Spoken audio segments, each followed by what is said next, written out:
બાલવાડીના નાના ભૂલકાઓનો પ્રવેશોત્સવ ભરૂચનો વિશિષ્ટ કાર્યક્રમ યોજવામાં આવ્યો. જૂના ભરૂચમાં કાલુપુર તકિયા વિસ્તારમાં આવેલ બાલવાડીના ભૂલકાઓનો પ્રવેશોત્સવ યોજવામાં આવ્યો હતો.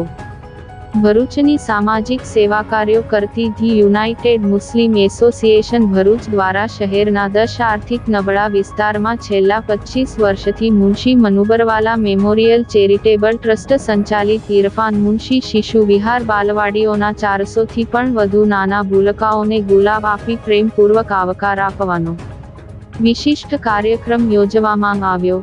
સંસ્થાના પ્રમુખ સૈયદ જૈનુદ્દીન કોન્ટ્રાક્ટરના માર્ગદર્શન હેઠળ યોજાયેલ આ વિશિષ્ટ કાર્યક્રમમાં મુનશી મનુબરવાલા ટ્રસ્ટ બાલવાડીના સુપરવાઇઝર રશીદ પટેલ, સંસ્થાના ઉપપ્રમુખ અને GNFCના માજી મેનેજર અબ્દુલ રહીમ શેખ, ટ્રસ્ટી મંડળના સભ્યો અને લાઇફ મેમ્બર્સ મોટી સંખ્યામાં ઉપસ્થિત રહ્યા હતા.